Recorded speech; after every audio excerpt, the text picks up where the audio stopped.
I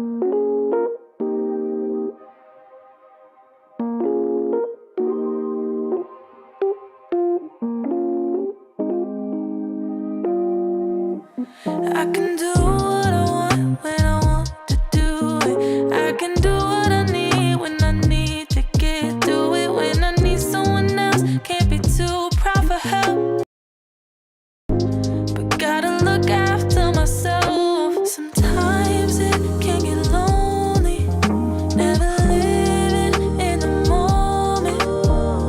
When the sun is shining, hope that I'm reminded, like how the clouds keep changing. I'm always steady rearranging, going back to the basics of what a good day is. What a good day is. And that's exactly what the day is. But it's exactly what you make it. So please don't go wasting. And I'll do the same, even if it's raining. How could I complain? And my feels got me feeling some type of way. You always free to take a break. Hope you feel what I felt. You gotta look after yourself. Sometimes it can get lonely, never living in the moment. When the sun is shining, hope that I'm reminded, like how the clouds keep changing. I'm always steady rearranging, going back to the basics of what a good day is. What a good day is. What a good day is. What a good day is. And that's exactly what the day is. Isn't every day a good day? Y'all know what time it is. We are back in the building, and you know what to do. Drop a 1 in the chat if you can hear me. Drop a 1 in the chat if you can see me. Oh, we looking all crispy and clean on the screen. Sheesh.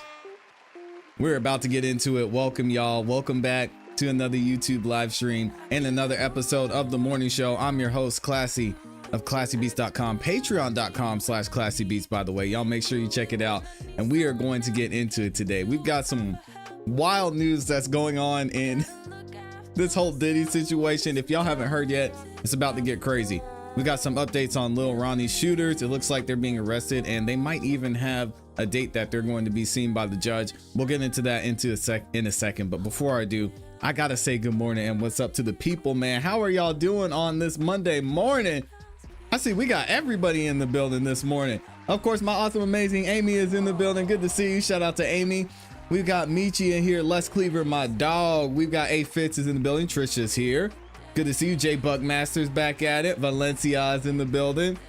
Mo Mac is in here. Good to see you. We've got Queen Pretty is in here. What's up, Queen Pretty? And then we've also got a couple of super chats as well. I will be reading super chats throughout the show. So shout out to, first up, Michi in the building. Dropping the 5 bomb up in here. She says, like, share, and comment. It's free. She said, oh man, hashtag 110K on the way. Free Yak Gotti. Shout out to Michi. Oh man, free Yak Gotti. Hopefully this guy gets out of there soon. He should have been out 3 months ago. It is insane that Yak Gotti's still sitting in there. And I know we've got some attorneys here in the community that are doing some great work to get him out of there. So we're going to keep supporting him. Also, shout out to my guy, Les Cleaver. He said, thoughts and prayers for our Mr. Brown. I have not heard any updates from Mr. Brown yet, but thank you for the 5 bomb. We're definitely going to keep saying prayers for him. Hopefully he's having a speedy recovery. They're probably keeping his phone away. Said, man, you don't need to be over there watching YouTube. You need to sleep, relax, and recover. So as soon as I hear some updates, I will let y'all know. I haven't heard anything over the weekend yet. So we'll get into that hopefully here shortly, and we'll see Mr. Brown back in the live chat. If y'all could do me a favor on your way in, make sure you like the video. It takes 2 seconds. It's free, and it really does help the show continue to grow. We've got a great show for y'all today, and if you like the video, it really does help. Let everyone know that we're here, and it brings more people to the show. We're going to get into it because this is going to be wild if y'all haven't seen it. Also, I think I might have missed the super chat. Let me see. For some reason, it didn't show up. There it is. Shout out to Shauna in here with the 5 bombs, just showing love. Thank you for the love, Shauna. I appreciate you. Shout out to Shauna. Thank you so much for the super chat. I thought I wasn't going to be able to see it. So we're going to go ahead and get right into our first topic. If y'all are ready, we've got a lot we've got to cover today, and specifically what's going on with this new Diddy lawsuit. Well, it's an amended lawsuit that was filed against Diddy, and some notable characters have been named in there, specifically Druski and OBJ, Odell Beckham Jr., wide receiver in the NFL. So we'll get into that in a second. But first, we got to find out what's going on with these guys who fatally shot Lil Ronnie and his 5-year-old daughter. Very, very sad story that happened last week. Thankfully, they got the first shooter pretty quick. Thanks to the community, thanks to people spotting him, and the Texas Rangers doing a great job. And now we found out that they have found the second shooter, and both of them are in custody. So let's check out this article from the local news there in Texas and see what they say. Breaking news as we join you at 10 o'clock on this Friday night. The second suspect in that killing of a local rapper, Lil Ronnie, and his 5-year-old daughter is in custody tonight. Thank God they're off the streets. Confirming to us tonight that 21-year-old Jacoby Russell did turn himself in. That was at the Tarrant County Jail. Okay, he turned himself in. Wow. Him on charges of capital murder. Meantime, the other suspect we've talked about, 24-year-old Adonis Robinson, who was arrested yesterday, is set to be transferred to Tarrant County from Livingston. That should happen sometime over the weekend. Now, it's seeming like Robinson was on the run, but Mr. Russell actually turned himself in, did the right thing. I'm surprised at that, but I guess he saw his guy went down and he figured it was only a matter of time. The second suspect in the fatal shooting of Fort Worth rapper Lil Ronnie and his 5-year-old daughter at a car wash earlier last week is in custody, according to the Tarrant County jail records. Robbie Russell, 21, is now in jail, and a day after 24-year-old Adonis Robinson was arrested in Livingston, northwest of Houston. All right. Sorry, these ads are playing. Don't know why. Forest Hill Police Chief David Hernandez issued an alert for Robinson and Russell on Wednesday. We saw that. Both Fort Worth men are facing capital murder charges. On Friday, Hernandez confirmed that Russell has turned himself in and was subsequently arrested by U.S. Marshals. Russell's attorney facilitated the surrender, Hernandez said. So he's already got some representation. And they said, hey, man, go ahead and turn yourself in, which is wild.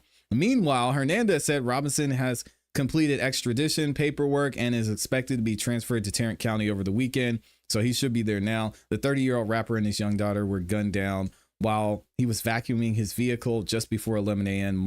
last Monday at Slappy's Car Wash on Forest Hill Drive, just north of Interstate 20.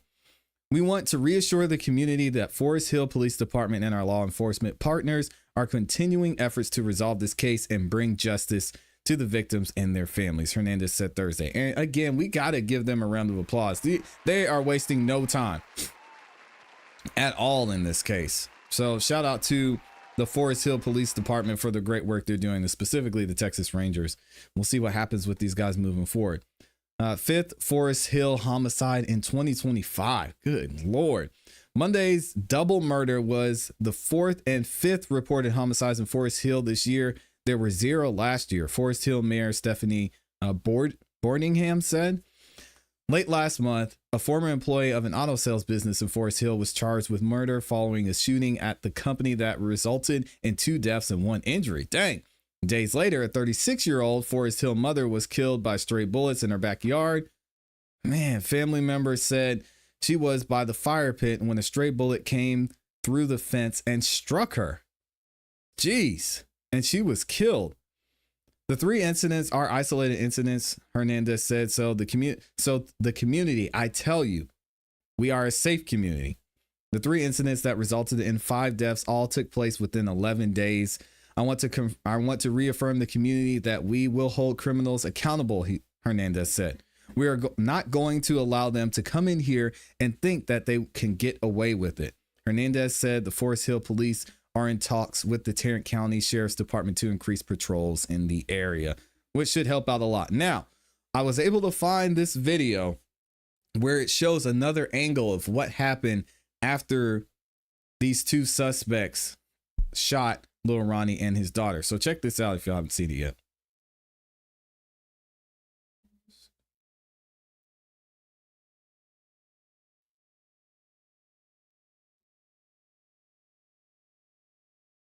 Oh man, don't tell me the video's not going to play. Hold on, let me refresh, y'all. It's really sad. Yeah.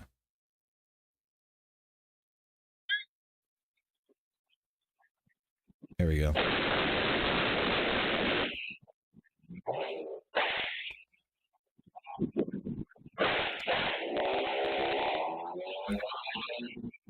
You see one of them running back to the car.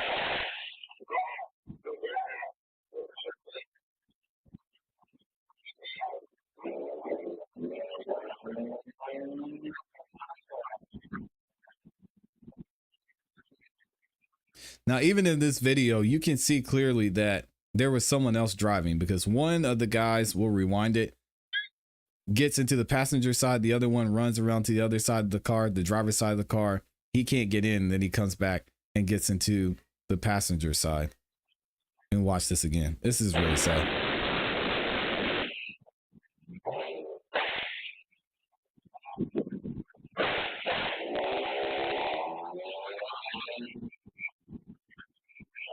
So you have one, he gets in the front passenger side.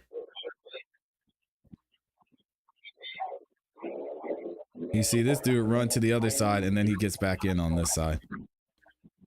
Now, there's a lot of speculation, and we even went into what was going on with the getaway driver. It was alleged that the getaway driver was Mr. Robinson's girlfriend. She's got something she had to say. She recently went on to an Instagram live or a TikTok live, and she gave her thoughts. But before we get into that, I'm going to play the video. We're going to look at what the police are planning on doing moving forward with Mr. Russell and Mr. Robinson. Hours, the first step toward justice in the murders of North Texas rapper Ronnie Sibley and his 5-year-old daughter. One of the suspected killers is set to face a judge in Fort Worth this morning. Janelle Fort is live outside the courthouse. Hi, Janelle. Well, Kara, Adonis Robinson, one of the two men charged with capital murder in that shooting, is expected to face a judge here at 9 o'clock this morning. And during that hearing, we're hoping to learn new details about this tragedy and the motive behind it. Now, that shooting, it happened last Monday, just before 11 o'clock at Slappy's Car Wash in Forest Hill. Well-known Fort Worth rapper G Money Lil Ronnie was vacuuming his car with his 5-year-old daughter inside when police say two men drove up and started shooting. Police say at least 3 bullets went through the windshield, killing the Crowley ISD kindergartner, and police found her father dead a few feet away from the car. Now, 24-year-old Robinson was arrested Thursday nearly 300 miles away in Livingston, Texas, after being tracked down by Texas Rangers. He was extradited over the weekend. The other suspect, 21-year-old Jacoby Russell, turned himself in Friday with the assistance of his attorney. Now, what we don't know yet is why this happened. Investigators haven't said if there was a history between these men or what led up to this shooting, but Forest Hill police say their officers, along with the help of Fort Worth police and the Texas Rangers, worked around the clock to get these suspects off the streets. Back to you, Kara. All right, thanks for the update, Janelle. Thank God they were able to get him off the streets. And we're going to get into the history at a later date. I want the evidence to come out and more to be revealed. I don't want to sit here and speculate and name people that might not be involved at all. But one person who was clearly involved was the alleged girlfriend of Mr. Robinson. And she, as so many of these idiots do, went to the internet to talk about her experience. And she felt like allegedly she had to tell the internet why she was involved and what she did. For a little bit of background, she was arrested in connection with Mr. Robinson because it's alleged that she was the one who drove the getaway car at the scene of the shooting. So she was arrested when they caught Mr. Robinson. She was taken in, and then she was then released from custody. So let's see what she has to say. This is it's gonna be tough to watch. Bitch, he was moving, so just talking. You all talking, but bitch, you released my fucking number. You weird. You weird. Cause I was the same bitch that was helping you when you had that CPS case. Bitch, what the fuck? Bitch, you know how I am with kids. I would never hurt no fucking kid, bro. I would never agree with nobody hurting no fucking kids, bro. Like, are you cool? She's saying she You didn't know hurt any that. kids. Like, you know that shit. So for you to bash me like that, you to do the game like that, my mama, you trifling in a hoe, bro. Because anybody know me? Anybody know me, bro. I've never harmed a kid a day in my life, bro. I never did nothing to no kids, bro. I don't agree with that nigga killing no kids. I asked him, how the fuck could you do some shit like that? These niggas lacking. Well, we've got star witness number 1 here. She just confessed. Well, I won't say confessed. Not only did she just say that he did it, not only did she say she saw him did it by that comment, she said she was there, that she knew he shot a kid, and she still helped him, I don't know, aid a criminal, harboring a criminal. This is just so dumb. I don't agree with that nigga killing no kids. I asked him, how the fuck could you do some shit like that? How the fuck can you sleep doing shit like that? What the fuck? What? I was mad about that shit. The fuck I know. Y'all bashing, so y'all got questions? Ask them motherfucking questions. Ask fucking questions, and my mama, I'm gonna tell y'all what the fuck going on. She needs to be locked up too. Ask a question. On God, I will let you know. Y'all wanna know how the fuck, y'all wanna know how we got caught? I will gladly tell y'all. Shit, they put a track on my car. I went to jail too. The fuck? So she went to jail. So this idiot, she went to jail. She had a tracker on their car. I guess she knew there was a tracker on their car, or she realized there was a tracker on their car when she got caught. So they followed her. I guess they made the connection between the two somehow, and that's how they were able to find them. Sheesh. They interrogated me too like I was guilty because I had nothing to do with none of that. None of that. Nothing at all. Hell no. Hell no. Hell no. It had nothing to do with that. But to the way everybody that's bashing me, nigga, Yes, fuck you did. y'all, because y'all don't know the truth. Y'all don't know the real. Because when the truth motherfucking come out that I had nothing to do with none of that shit, you all gonna be looking pissy, looking dumb, stupid, goofy bitches. Like y'all telling me to go to hell and shit. Bitch, I'm out. Y'all, everybody who said I wasn't gonna get out, bitch, I'm out. I didn't take him. I didn't take him nowhere. I didn't take the nigga nowhere. The nigga was already out here.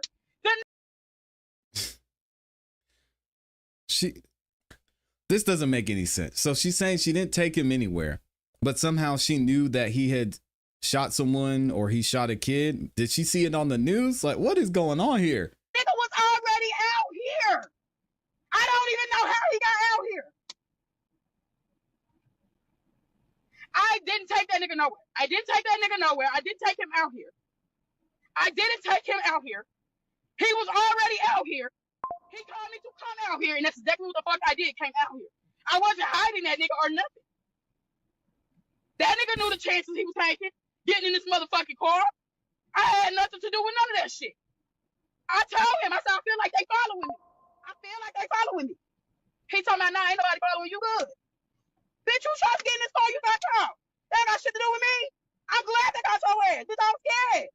The whole time we're in the car ride, I'm scared. Bitch, what the fuck is you on? I'm asking him questions. Fuck you, marijuana. Why you do that? How could you do that? How could the fuck could you kill a kid, bro? How could you do that? How could you kill that fucking kid? The nigga kept telling me he didn't know that baby was there. Bitch, are you okay? Are you okay? Are you? So it's clear that she's gonna throw him all the way under the bus. It is what it is. She wants to say she had nothing to do with it. I don't know how well that's going to play out. She did say she was afraid. She was scared. So it seems like she's saying all the right things.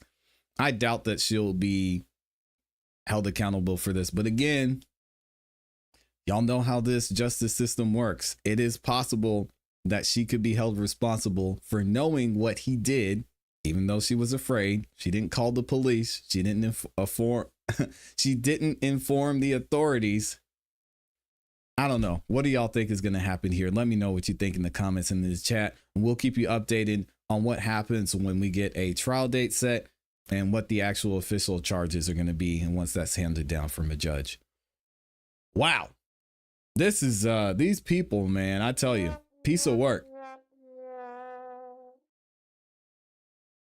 Yeah, she's cooked or he's cooked. Oh, she's not. She said, "I'm glad they got him." Crazy.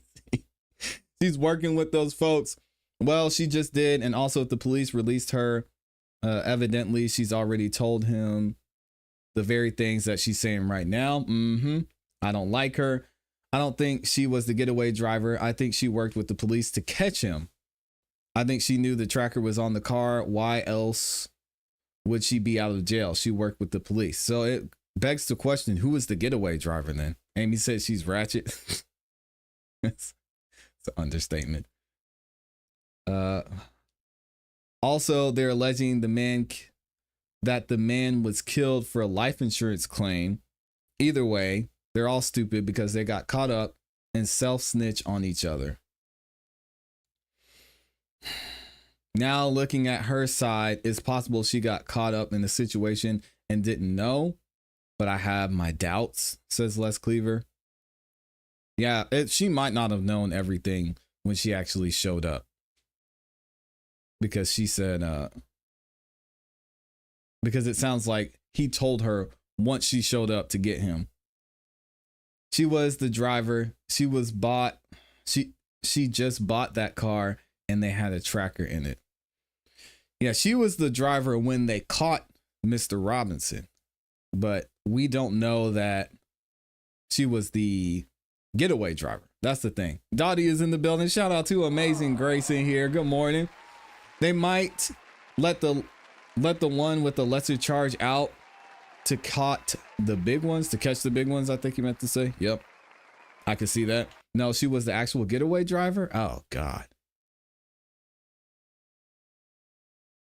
How is that possible though? So if she's because it sounds like she's saying she didn't know anything about what was going down. So you're gonna, how is that possible that she's the getaway driver? I hope you have a great day too, Dottie. Shout out to Grace. How is it possible that she's the getaway driver and she's saying that he just messaged her and was like, "Hey, come pick me up." But it's showing they pulled up and I mean, we've got the video. Let me go back and find it. It's showing they pulled up in a car, got out, and then got back in the same car. She's saying she didn't see him or pick him up until it was later. So no, I don't think that's the case.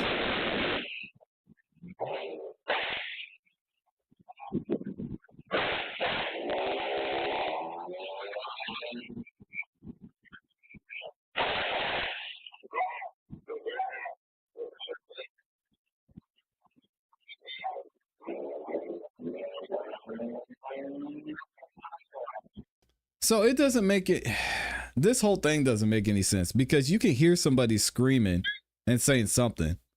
What are they saying? Is that her that's screaming? Because it kind of sounds like her screaming in this video. I'm not gonna lie.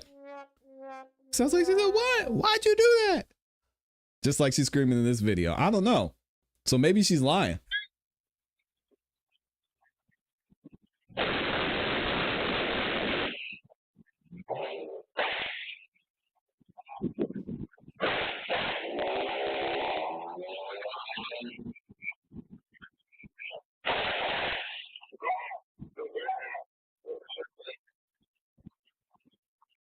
You sound like somebody said, "Hey, she killed her." Does it sound like this?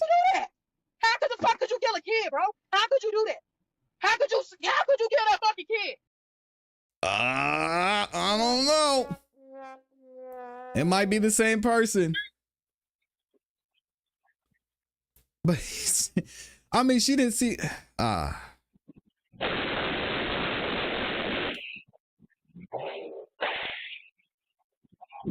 This wasn't her. Yeah, I agree. This wasn't her. This is a totally different car.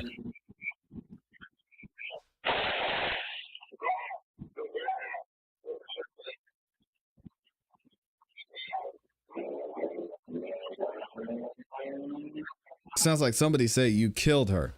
All right, but then hold on. Let me rewind this and see what she actually said. We'll play this one more time and then we'll get into our other topic today. Because she makes it sound like he did what he did. He left.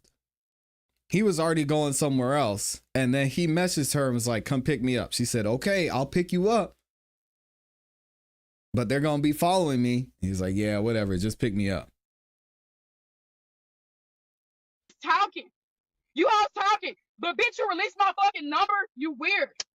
You weird. Because I was the same bitch that was helping you when you had that CPS case. Bitch, what the fuck? Bitch, you know how I am with kids. I would never hurt no fucking kid, bro. I would never agree with nobody hurting no fucking kids, bro. Like, are you cool? You know that. Like, you know that shit. So for you to bash me like that, you to do the game like that, my mama, you trifling in a hoe, bro. Because anybody know me? Anybody know me, bro. I've never harmed a kid a day in my life, bro. I never did nothing to no kids, bro. I don't agree with that nigga killing no kids. I asked him, how the fuck could you do some shit like that? How the fuck can you sleep doing shit like that? What the fuck? I was mad about that shit. The fuck I know. Y'all bashing, so y'all got questions? Ask them motherfucking questions. Ask fucking questions, and my mama, I'm gonna tell y'all what the fuck going on.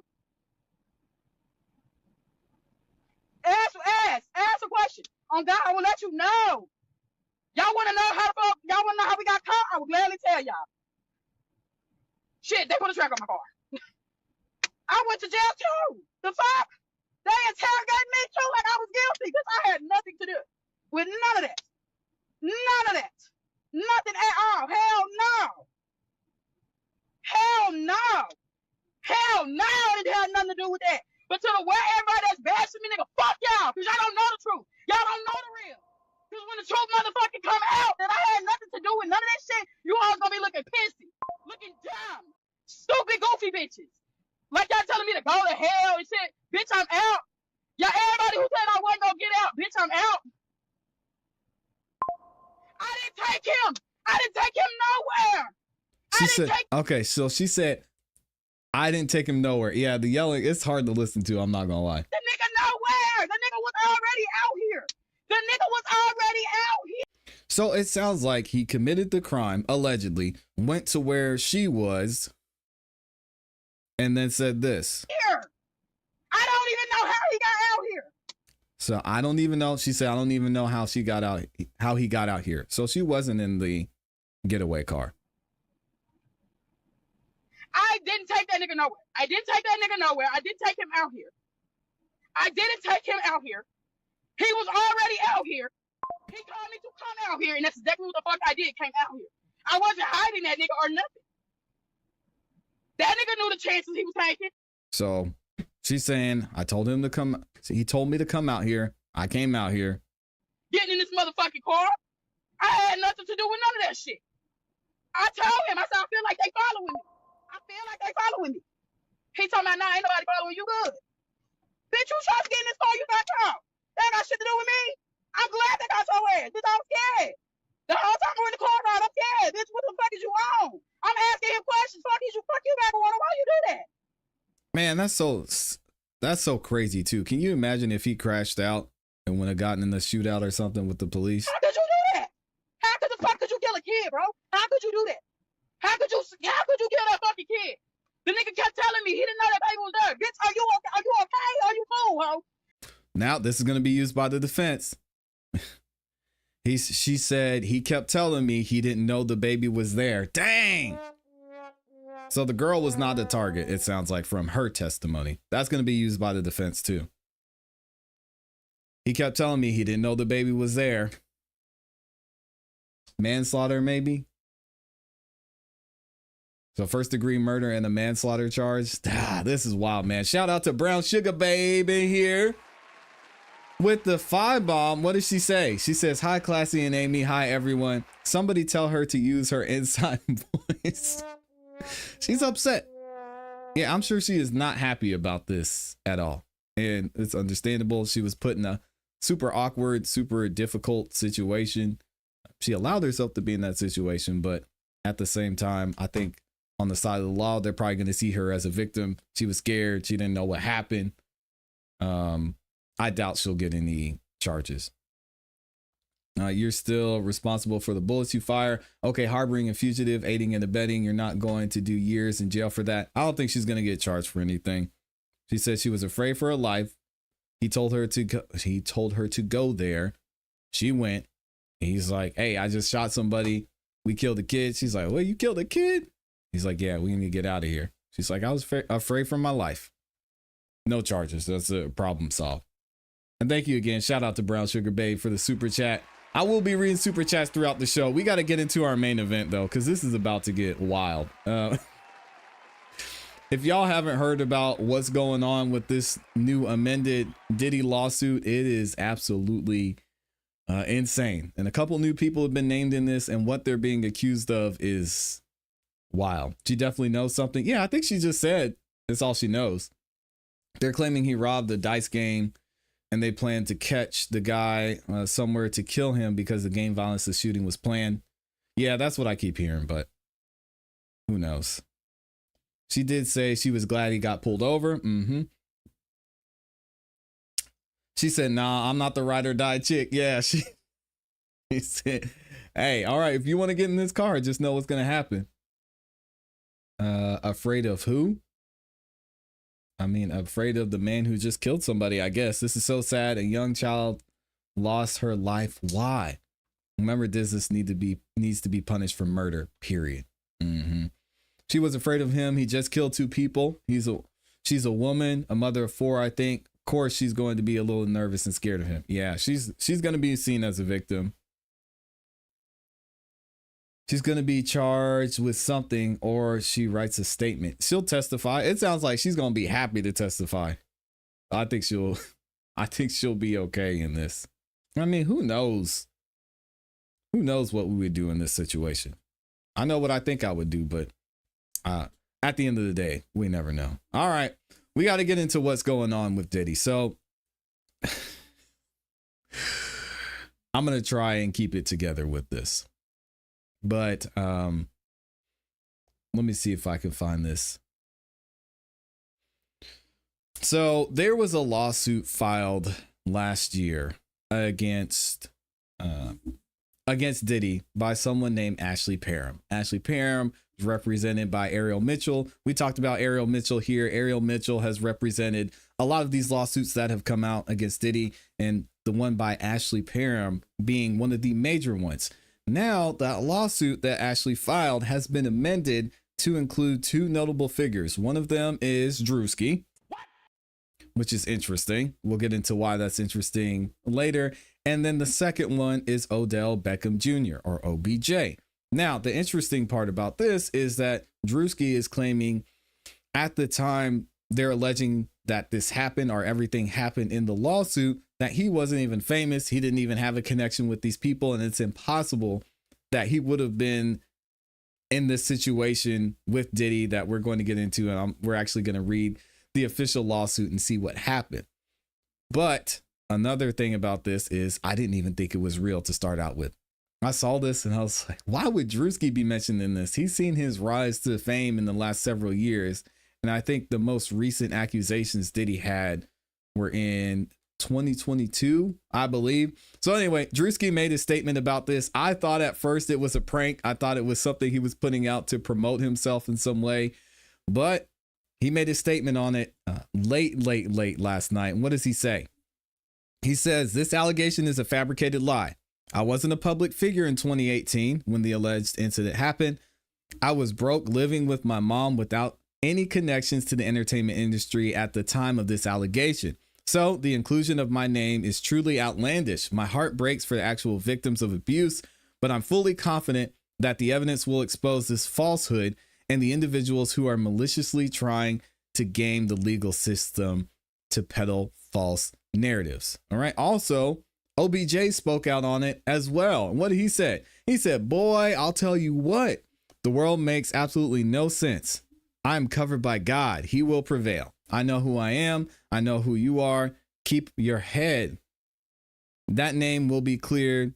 Ish is stupid. So let's get into the actual amended lawsuit and see what happened here, where Druski and OBJ are mentioned and why they're being mentioned in the first place. As we can see, we got Ariel Mitchell in here.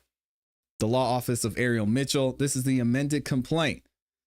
The plaintiffs are Ashley Parham, Jane Doe, and John Doe. We see Sean Diddy Combs in here. We've got Odell Beckham Jr. and we've got Drew Desbordes, aka Druski. So let's get into it. And y'all know, of course, also was mentioned in this Jaguar, right?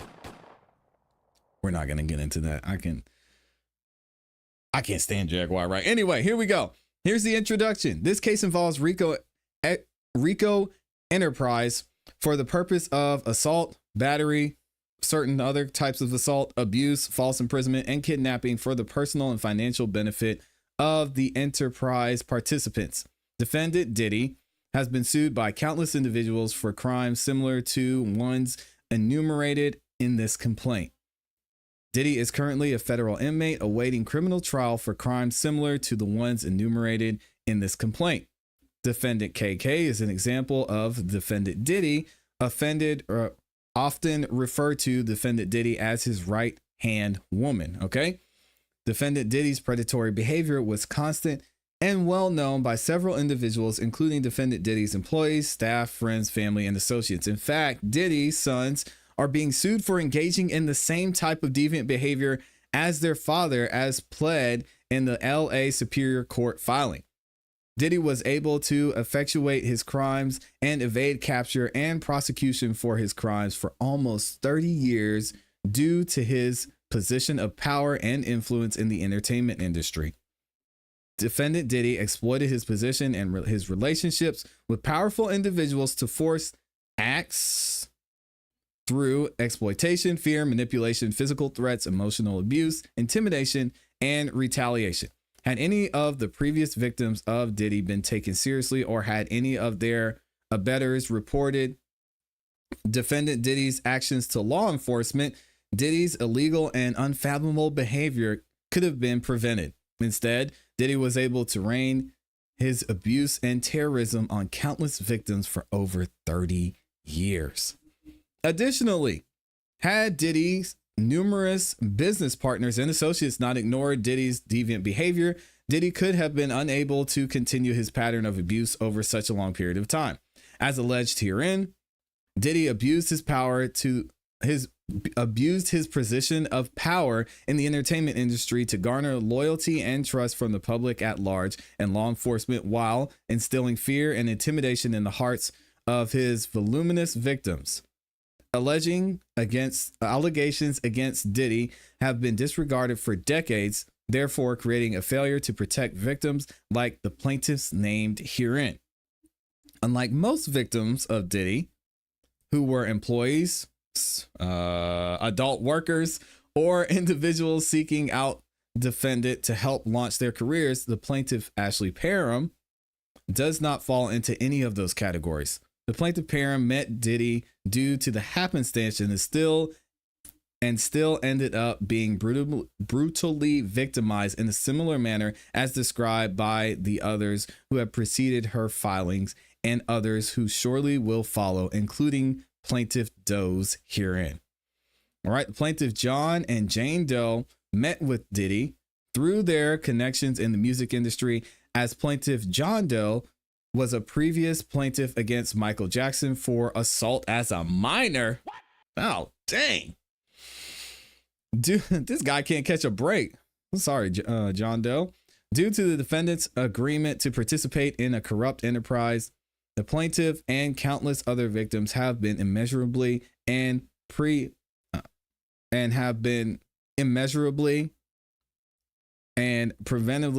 harmed.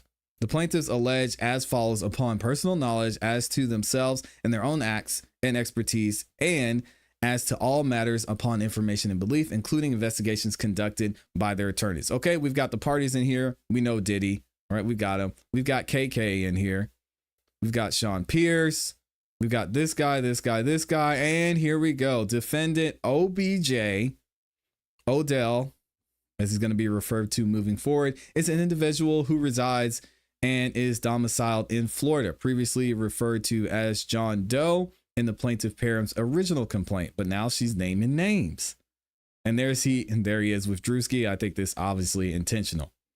And then we've got Druski named here. You see them together. Defendant Drew Desbordes, aka Druski, is an individual who, upon information and belief, resides in and is domiciled in either Maryland or Georgia, previously referred to as John Doe in plaintiff Parham's original complaint. We've got Jaguar Wright, Lord. And then we've got a ton of other people. We've got Diddy's mom, and then we'll keep moving forward. We've got the jurisdiction here, and here's where it starts to get interesting. Y'all get ready for this. Factual allegations common to all counts. First off, we have the plaintiff met defendant Shane in February of 2018 after an altercation with another man at a bar, and defendant Shane came to the plaintiff's rescue. Oh, that's nice. While outside the bar with friends and other patrons, defendant Shane FaceTime video called Diddy and was showing people defendant Diddy in the video on his phone, attempting to impress the people with his famous friend. Defendant Shane then showed the plaintiff Diddy on a video call, which plaintiff ignored, stating she was not impressed by him knowing Diddy because she believed Diddy had something to do with the murder of rapper Tupac Shakur. Dang! She said, thanks for saving my life, but I don't care about that, dude. Visible in the FaceTime call was Diddy and some of his children, including his sons, Christian and Quincy. It appeared from the plaintiff's perspective, defendant Diddy was having a get-together at his home during the time of the FaceTime call with the defendant Shane. Diddy heard plaintiff's statement and made a remark that the plaintiff would pay for her statement regarding Tupac and overall dismissal of the defendant Diddy. On March 23rd, 2018, defendant Shane invited the plaintiff over to his home to assist him with his cancer medications because he stated he was weak and unable to open his medications. Upon the plaintiff's arrival, defendant Shane informed the plaintiff that he wanted to give her a ride in his new car. The plaintiff and the defendant Shane left his residence for a brief period and then returned. Once they returned, defendant Shane left the door to his apartment partially open and stated that the door was ajar because there was an issue with the door where it couldn't close completely. I guess that's going to be important moving forward. Shane was renting an apartment on the lower floor of a home in Orinda, California. Defendant Shane had a separate entrance into his residence that had led into the backyard of his home. The home also had a main entrance on Loma Vista Drive. Defendant Shane rented the home from a woman who lived in the upstairs portion of the home and had 2 dogs residing with her. The plaintiff and Shane began to watch a movie, and the defendant Shane offered her a glass of water, which he retrieved and brought back to the plaintiff. Approximately 10 minutes after the plaintiff and defendant Shane returned from their drive, defendant Diddy entered defendant Shane's residence. Oh my gosh. I bet that was awkward. Diddy entered the home in a grand ready-to-party manner. Here we go with that phrase again. His grandiose entrance was so loud that the dogs upstairs began barking. Diddy did not enter the home through the backyard entrance, but instead through the main entrance. Okay, so that's why he left the door open, I guess. Along with Diddy were his bodyguard, defendant Big Homie CC, defendant KK, defendant Brandy, defendant Doe 2, who upon information and belief is a friend of defendant Shane and Diddy's driver. Doe 3, who remained outside and in his vehicle during the duration of the plaintiff's assault. So here's where it goes down. Plaintiff believes defendant Shane invited her over to set her up to be assaulted by Diddy because of the statement she made about defendant Diddy a month prior. Upon Diddy's arrival, he immediately began to antagonize the plaintiff, stating that she thought she would never see him in person, paid for her statement about Tupac during the video call, and that Diddy caught the plaintiff. Yeah. The plaintiff was in shock as she never believed that she would ever see or meet Diddy in real life, let alone in the small apartment rented by the defendant Shane. Yeah, I can imagine that was a surprise. Can y'all imagine just sitting there watching a movie and then Diddy walks in? Jeez. Diddy then began advancing towards where the plaintiff was sitting on the defendant Shane's bed with a knife. Whoa, this escalated quickly. Good God. And held it to the right side of the plaintiff's face and threatened to give her a Glasgow smile. I don't know what that means. In retaliation for her previous statements on the video call. I thought they said they were sitting on the couch. Maybe I missed it. All right, we'll keep going. It doesn't matter. Defendant KK told defendant Diddy that she did not think giving the plaintiff whatever smile would be advantageous to their potential clients, who they could sell the plaintiff to for intercourse to. KK then made a threat to the plaintiff that they could ship her off anywhere in the world and that she would never see her family or anyone she knew ever again. Good God.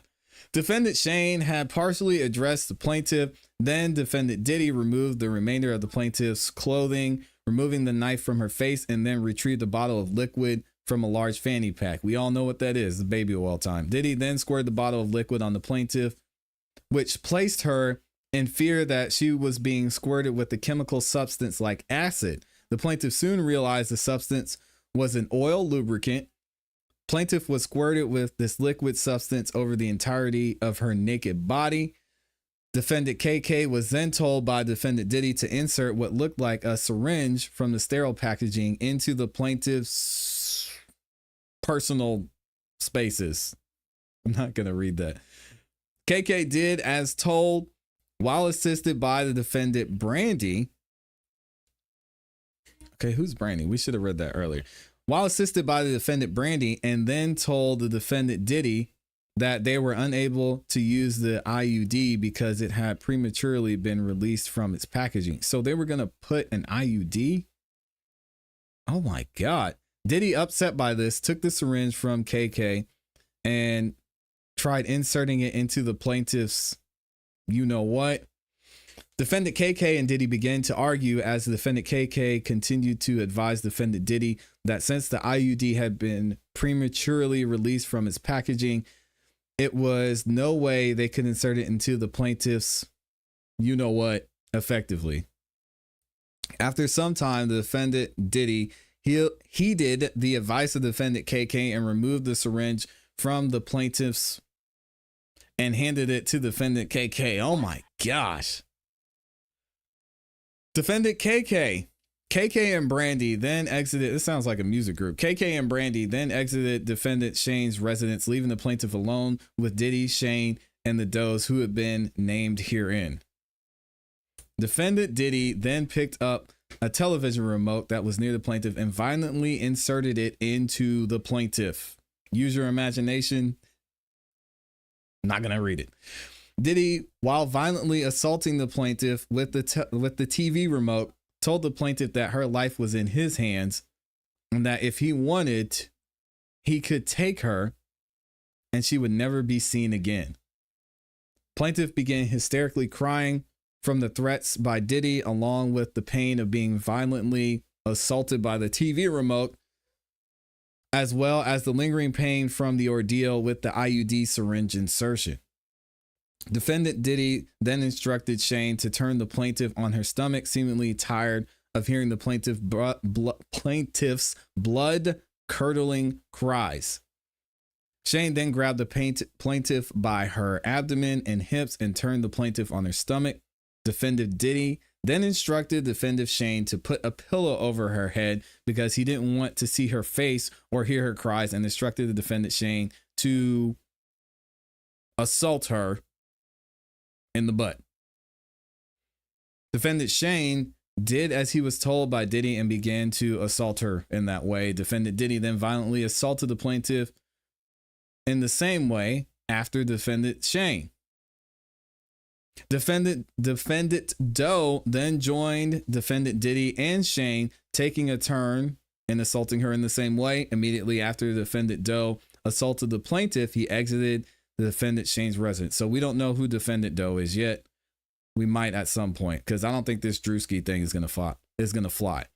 Here comes Druski. Here enters Druski. What are they saying?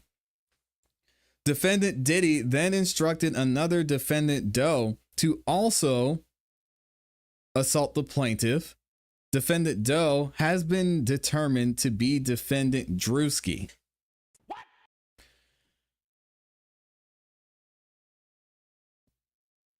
Instead of immediately assaulting the plaintiff, Druski doused the plaintiff with more oil and lubricant and then jumped on top of the plaintiff's naked and oiled body, treating her like a slip-and slide.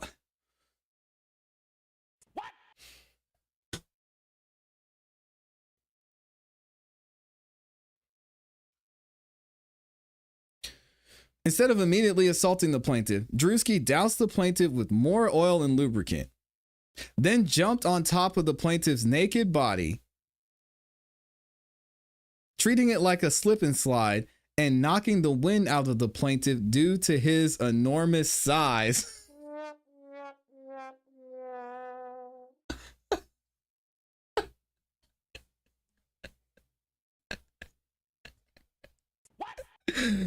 How old was Druski in 2018? Oh, man.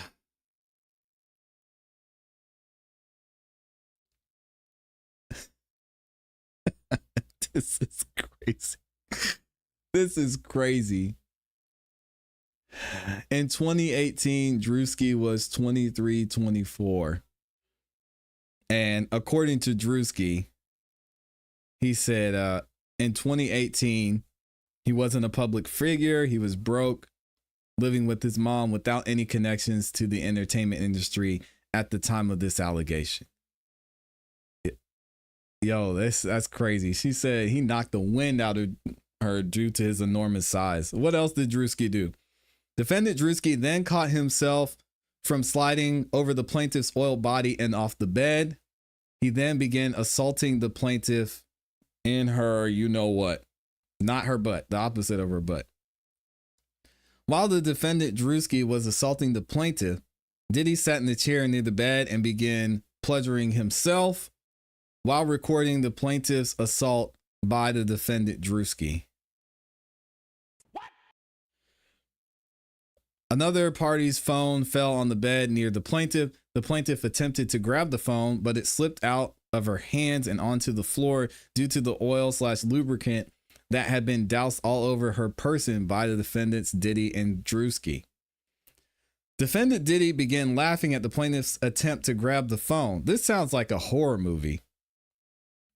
Throughout this violent gang assault, Diddy made constant belittling remarks to the plaintiff, including that he owned her now.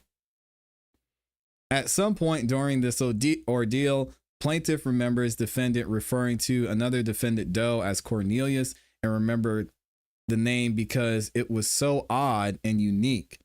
The plaintiff has come to discover that the defendant Doe Cornelius, who assaulted her, was defendant Odell Beckham Jr.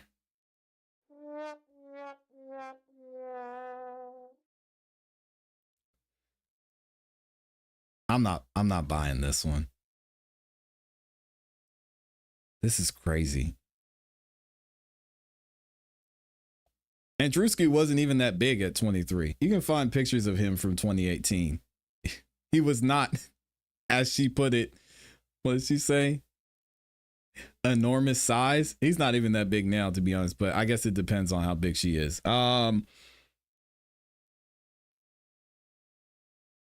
Okay, Cornelius is Odell Beckham Jr.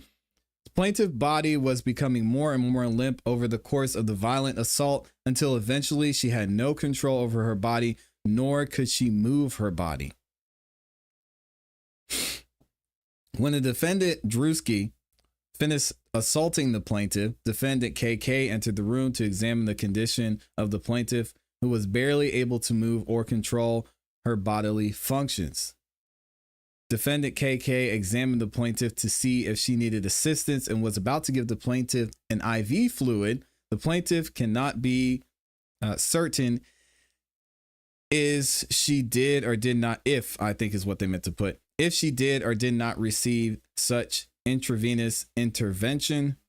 Defendant KK then opened a different bag, different than the one Diddy removed the oil from, where the plaintiff observed several medicine bottles. Okay. IV fluid bags and other unidentifiable powder-like drugs. Defendant KK then removed a pill from one of the medicine bottles and gave it to defendant Diddy. Diddy then inserted the pill into the plaintiff's mouth. and down her throat to where the plaintiff had no choice but to ingest the unknown pill. Diddy, Shane, KK, Odell, and Druski then exited the residence to the backyard where they smoked marijuana and cigarettes. Plaintiff remained in an almost lifeless state in defendant Shane's bedroom until she finally regained her bodily functions. Plaintiff then began looking for her clothes and purse that contained her car keys and cell phone, but could not discover them in the room or anywhere in the apartment. The plaintiff was only able to find a t-shirt on the floor, which she put on to cover her naked body. The plaintiff also observed a black condom wrapper on the floor of the bedroom, which she assumed was used by one of the defendants and most likely Diddy during the assault. The plaintiff then found the knife with the assistance of the Doe plaintiffs and headed to the backyard where the defendants were smoking, as that was the only way to exit the premises onto the street. The plaintiff concealed the knife on her left side as she exited the apartment to the backyard area. Upon coming to the exit of the home, which led to the backyard, plaintiff was met by defendant Big Homie CC, who was standing at the door between the residence and the backyard. By the time the plaintiff was able to compose herself and come to the backyard, KK was no longer in the backyard, but upstairs on the patio balcony with Brandy. Defendant Doe allowed the plaintiff to walk to the backyards where defendants were still smoking. Defendant Doe did not see the knife in the plaintiff concealed on her left side, as it was obstructed by the oversized t-shirt the plaintiff was wearing. The plaintiff observed Diddy still partially nude from the assault, while the other defendants had on their clothing. Shane then left to the upstairs portion of the patio balcony where defendants KK and Brandy were already situated. So where she just standing there? Plaintiff then sat down on a makeshift seat in the backyard when Diddy noticed her presence and remarked that he was surprised she was able to walk because he had given her enough drugs to take out a horse. Plaintiff then asked Diddy what he gave her, and he laughed and did not provide a response. Diddy then made further comments to the plaintiff in a jovial, friendly manner, asking her why they hadn't partied together before because it was so much fun and he hadn't had any, that tight in a while. God dang. Defendant Big Homie CC then quipped at defendant Diddy that he probably hadn't had any, that tight because he's not used to having a certain type of intercourse with women, which Diddy and Doe laughed at. God dang. The plaintiff then told defendant Diddy she did not party with him and she did not enjoy partying with him and that he assaulted her. Diddy did not take the plaintiff's response to his lighthearted commentary and offered the plaintiff money and instructed the plaintiff to say that the assault was consensual and that the plaintiff was a sex worker. The plaintiff became enraged and yelled at Diddy that the rape was not consensual. She was not a sex worker and she refused to take any money from him and would tell the police that he assaulted her. Diddy then told the plaintiff no one would ever believe she had been assaulted by him, and if she did tell anyone such, that they would harm her family. Big Homie CC then showed the plaintiff his phone, which looked as if it was the outside of the plaintiff's estranged sister's residence, as she could see her sister sitting on the couch and her sister's spouts on the balcony. Dang.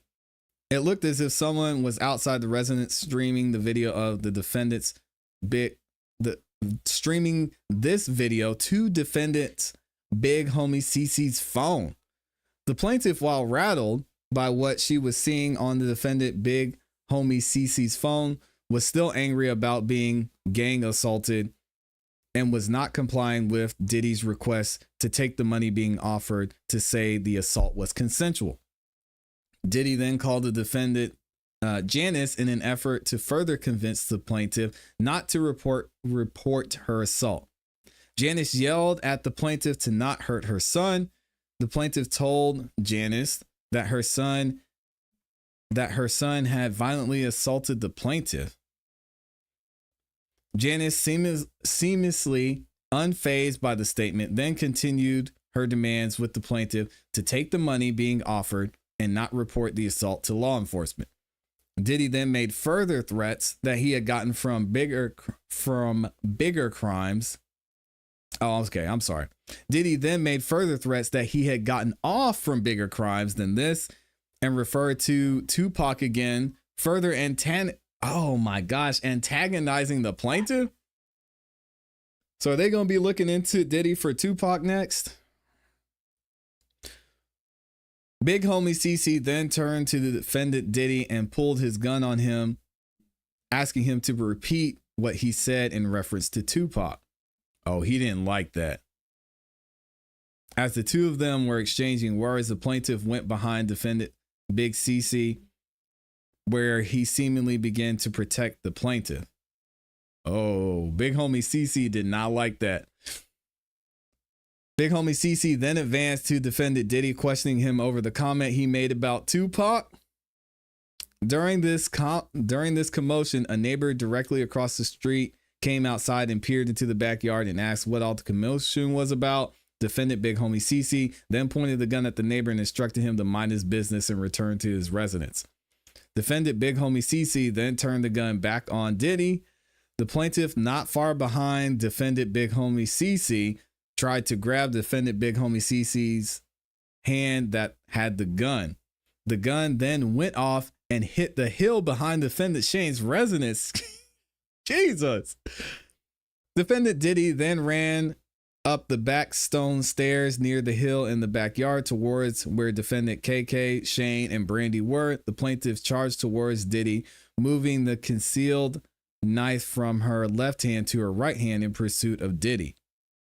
The plaintiff then pushed defendant Diddy from behind while on the stone stairs outside, causing him to fall with his back to the plaintiff. The plaintiff then raised the knife in rage from the events that transpired and with the intent of driving the knife into the defendant Diddy's back. When he turned around and began pleading for his life, plaintiff shocked now to see Diddy acting as a victim, had a moment of clarity and then turned and ran down the outdoor stone staircase back out the backyard to escape. Diddy then chased the plaintiff down the stairs and attempted to push her, but she was already at the bottom of the stairs and gained her footing and wielded the knife at defendant Diddy, grazing his abdomen. Should be able to see evidence of a cut there. Hearing the commotion, defendants KK and Brandy emerged and the defendant KK began administering first aid to defendant Diddy for the injuries caused by the plaintiff. Plaintiff tried to make a quick dash for the exit, but it was thwarted by another defendant Doe. For a period of time, the plaintiff was unable to abscond from defendant Doe due to the first aid commotion with defendant Diddy and was able to run down the street. Once the plaintiff made it on the street, she began yelling loudly for someone to call the police. Defendant Doe, who had now caught up with the plaintiff, advised the plaintiff that he was an undercover cop. Oh, man. To this day, the plaintiff is unsure of the truth or falsity of the statement. The same neighbor then again emerged from his residence asking what was transpiring. Just as the plaintiff was attempting to answer, gunshots began being fired in the plaintiff's direction. The plaintiff fled to a car near where the neighbor was also taking cover and lost sight of defendant Doe. Plaintiff then heard an SUV screeching and speeding, leaving the residence. The plaintiff then entered the home of the neighbor, who informed her that he had already called the police. The plaintiff informed the neighbor that it was Sean Combs who had assaulted her and shot at them, but the neighbor was unaware of who Diddy was. Shortly thereafter, a sheriff from the Contra Costa Sheriff's Department arrived at the neighbor's home. Plaintiff identified the person who arrived at the neighbor's home posing as a Contra Costa sheriff was the defendant Pelletier. Plaintiff told defendant Pelletier, believing he was a sheriff from the local police, she had been violently gang assaulted by Diddy and others, and that she did not have her clothes, phone, purse, car keys, or cell phone. Defendant Pelletier, falsely posing as a Contra Costa sheriff, this needs to be made into a movie for real, told the plaintiff and the other neighbors that they had received several noise complaints prior to the neighbor's call and instructed the plaintiff to find a way to get home. The sheriff, defendant Pelletier, did not offer to take the plaintiff home, nor did he call for emergency services, including an ambulance, nor any offer to take the plaintiff to the hospital, nor any offer to help the plaintiff recover her clothes or effects from the defendant Shane's residence. The Contra Costa sheriffs have confirmed that a police report was made that night by the plaintiff Parham. So she must have went to the police. The Contra Costa sheriffs have refused to release any information related to the complaint on that night in question to any source, despite numerous attempts made via the Freedom of Information Act. Plaintiffs observed defendant Pelletier hand something to the neighbor, what looked to be an envelope, at the door of the defendant Pelletier exited. The neighbor went to a nearby room and quickly returned empty-handed. Plaintiff believes the envelope contained cash. The neighbor offered to let the plaintiff sleep on his couch until she could figure out a way to get her possessions and get home, but the plaintiff declined, uneasy and unsure about the exchange with the police and the neighbor and the police, and only remained at the neighbor's residence for a short period of time. Once the defendant Pelletier, posing as a Contra Costa law enforcement, left. The plaintiff then went back to defendant Shane's residence, where she found the door open and her clothes were readily accessible in his residence. I can't believe she went back there. Shane then emerged as if nothing had transpired and offered for the plaintiff to stay at his residence while she slept it off. Gah. Plaintiff asked for her purse and keys, but Shane told her she couldn't leave in her condition, and the plaintiff's catatonic and in the state of shock and in disbelief of the events that transpired, stayed at the defendant Shane's home while defendant Shane left the home. Later that morning, defendant Shane returned to the residence and woke the plaintiff up and finally gave her back her purse, cell phone, and keys, and the plaintiff left the defendant's residence. In a daze, the plaintiff returned home and tried to make sense out of what happened to her. On March 26, 2018, the plaintiff contacted her primary care doctor and asked for an HIV and STD test in fear of possibly having contracted the disease from her violent assault. Yep. The plaintiff tried to continue her life as she felt she wouldn't be believed, as the plaintiff already had told what she believed to be the Contra Costa Sheriff's Department. Diddy assaulted her to no avail. Further, the plaintiff was under the impression that if she continued to say defendant Diddy's name in relation to her assault, she would not be believed and her family would be in danger. Seemingly, mere days, maybe even the day before the plaintiff's assault, defendant Shane had miraculously begun driving a new car. The plaintiff believes this was a payment by defendant Diddy for setting up plaintiff to be assaulted. The plaintiff went to the hospital, where the hospital conducted several tests on the plaintiff, including an assault kit, ultrasound, and x-rays. Additionally, the plaintiff was given IV fluids to stabilize her vitals, as she was in severe weakened state from being unable to eat and losing a substantial amount of weight since the assault occurred. While at the hospital, the plaintiff told members of her treatment team about her horrific assault, and they then contacted the Walnut Creek police. Walnut Creek police showed up to the plaintiff's hospital room and took a statement regarding her assault. The plaintiff only told the Walnut Creek police about the assault from the defendants Shane and John Doe. The plaintiff believes her statements made to the Walnut Creek police while at the hospital was captured by police body camera footage. Ooh, I wonder if we're going to be able to see that.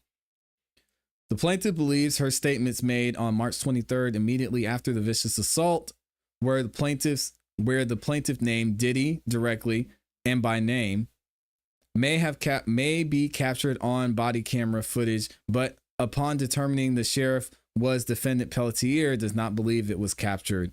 Yep, as he was a co-conspirator. The plaintiff filed a report to the Orinda Police Department on April 17, 2018, but was too afraid to name Diddy as one of the assailants. Dang. During this report, the plaintiff provided her clothing to the police from that night of the assault, but they only retained her underwear. To date, the underwear was never returned, and the plaintiff believes no investigation ever commenced. Oh my gosh. She sought the assistance of therapists. Thereafter, the plaintiff asked the police for a copy of her report. And on July 19th of 2018, the plaintiff was provided a letter from Walnut Creek Department stating that it was unable to furnish this information as it is confidential and not subject to public release. What? Despite the plaintiff not being the public and the victim / complainant. Oh, man.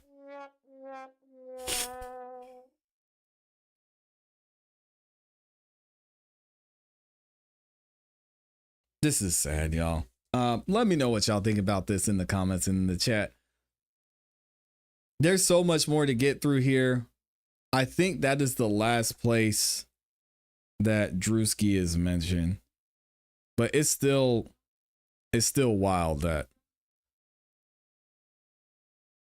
they're saying this happened. So we've got Druski here.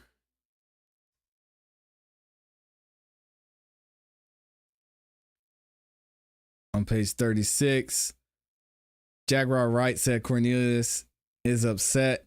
Defendant Helen, who said defendant Odell and Druski were her clients. Shortly after, Druski appeared wearing a vest and shorts and engaged in a conversation with the plaintiffs. Plaintiffs tried to appeal. Plaintiffs described what they observed during the assault of the plaintiff Parham after the interaction with defendant Druski. This is wild, y'all. John Doe witnessed Druski douse the plaintiff in baby oil and do the whole water slide thing. This gets crazy. Y'all have to let me know what y'all think about this. Let me see what y'all are saying.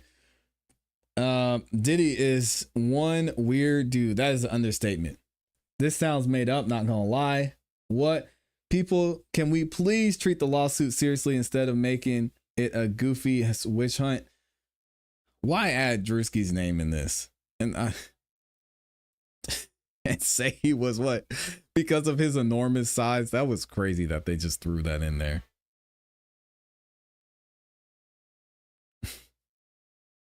They said he knocked the wind out of the plaintiff due to his enormous size. That's crazy. She might be talking about his manhood. Oh, okay. Oh, God. What? Hey, yo. I don't think that's what she meant. Okay. Well, there should be a police report on file. Well, if she gave the report to a guy who was pretending to be a cop, and then the Walnut Creek Police Department said that they're not allowed to release that information. This is not a great look. Gerald said pause. Hey, yo. So unreal. It's tearing my heart out to see this woman violated as she was allegedly. I know y'all don't want to say allegedly, but we have seen zero evidence. And they're not going to like me saying that. It's fine. But we have to take it on a case-by-case basis. And until we see the evidence, it's allegedly. Shout out to Samantha Crumbly in the building. She said, this is too detailed for everything to be a lie. I agree. Either way, it's distraughtful. Yeah. I don't know why they mentioned Druski in there. The whole Druski part doesn't make sense. OBJ, was he there? Maybe or maybe not. It seems like he made an entrance quickly and then he was up out of there. But this, man, she really went in on Druski, saying that he oiled her down. He slid across her body And then he went in. In. Doesn't say if he was wearing a condom or not, which I think would be important, but she said she found one condom next to the bed. I don't know. Les Cleaver says you have a good point. Classy. I should have said allegedly. Nah, it's okay. I mean, it's hard when you hear stories like this. It's easy to get caught up in it because, I mean, you just imagine this actually happening in real life. I can't even fathom. You know, if this is true, they got to go. One thing to ask yourself, the neighbor called the police. Where's the police report? So my guess is, if the neighbor did in fact call the police, and that was true, what happened was they had Pelletier, their recovery person, go to the victim. And this would have all had to have taken place before the police responded. Right? The actual police responded.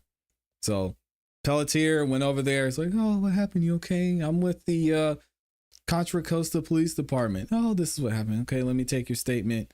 All right, you go sit over there for a second. Let me talk to the neighbor. He goes and talks to the neighbor and he says, hey, call the police and tell them it was a false alarm. Here you go. Here's something for your trouble. Call the police. Something for your trouble. Say, it was my bad. It was just the dog barking and some glass fell. You don't have to respond. And the police were like, all right, have a good night. Now, normally the police would still have to respond or at least show up. So who knows? Who knows what happened there? The police could have been like, all right. You said everything's good. Everything's good. At this point, I'm thinking the attorneys are prepping these so-called victims. I don't know. Who knows what happened, y'all? This is still all so wild. I want to see if Druski's mentioned anywhere else. Let's see. So we were here. They were smoking.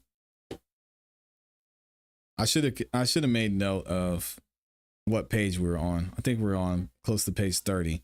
She got her STD testing. Seemingly mere days. Here we go. Walnut Creek. We got that.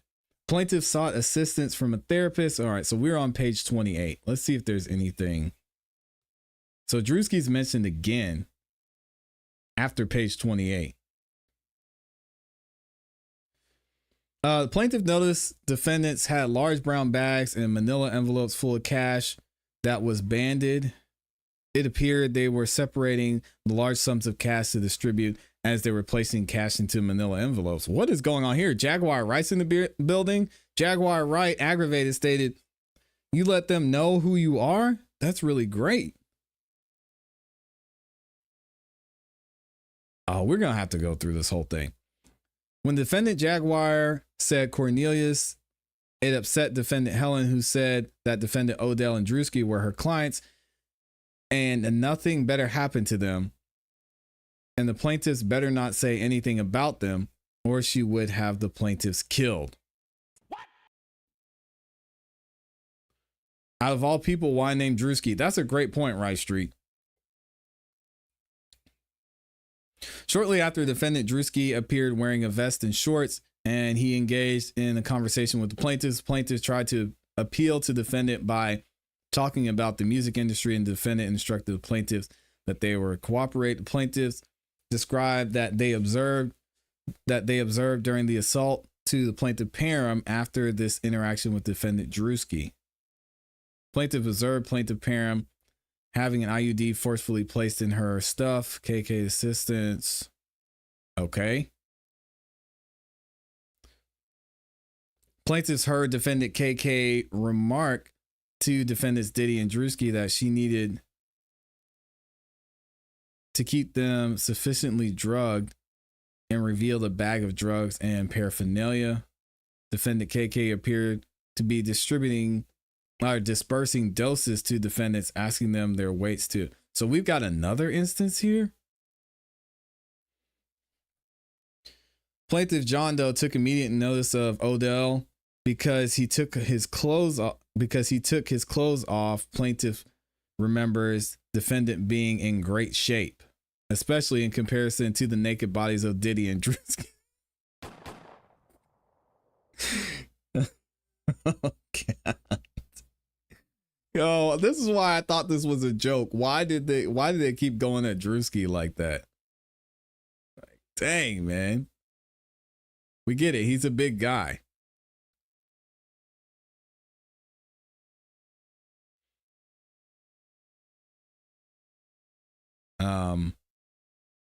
I'm gonna have to read. I might put this on the Patreon. I'm gonna read through this whole thing and we'll get it over on the Patreon. So the address, plaintiffs then arrived at the address Wright Street's asking for the main road that leads to I-24 freeway and asked another commuter nearest the police station. Okay. Went to police station. Jane Doe walked in the police station. Oh man, this is rough. Like, this is a joke. Someone don't like Druski. Why is Druski being named for real? Out of all people, why name Druski? What's the address? Why didn't this lawyer fact check this? Shaking my head. Hey, listen, I don't know. We'll have to see how it plays out and what evidence they have. Anyway, I'm gonna let y'all get up out of here, man. Thank y'all for the love and support. We're gonna be back tomorrow morning. Y'all know we do not miss. Also, guys, when I tell you I have a crazy announcement coming up this Friday, make sure that you are here throughout the week. I'm going to be hinting out what's going on for Friday. Next week, we've got something crazy that's happening here on the channel. Y'all do not want to miss out. Stay tuned. I've got something very special for y'all. It's going to happen next week. So still working out all the details, but we're pretty much set in stone. So make sure that y'all stay tuned in. Make sure you subscribe, hit the notification bell so you don't miss any time that we go live or drop a new video. Got a huge announcement this Friday, and then we've got something very, very special for y'all coming up next week. So make sure you get ready for it if you haven't yet. Shout out to Kara Hampton up in here with the 2-bomb. I appreciate you, Kara, showing some love with the super sticker. And also thank you to Amy. Y'all tune in tonight, 8 p.m. Eastern Standard Time, for another episode of Song the Night Live. You get a chance to win $100 just for tuning into the show. And we're going to hear some amazing music from some of the independent artists in the community. Yeah, we've got a lot going on. We've got the plaque. The plaque is on the way. We're actually going to be having the 100K event this coming Monday. But that's not even the big announcement, Michi. Michi says the 100K plaque. I've got the plaque. The plaque is here. It's been here for a while, but I want to do something special. So we're going to have that on next Monday. So we're going to have an award show. We're going to have the 100K celebration on Monday. And then next week, I've got something super, super special for y'all, which is going to be crazy. So the 100K is cool, but I'm more excited about what's going to happen after that. So make sure y'all stay tuned in for that. Hope y'all have a great rest of your afternoon. And as always, you know what to do. Keep growing, keep pushing, keep it classy. I appreciate y'all. We gone. Peace.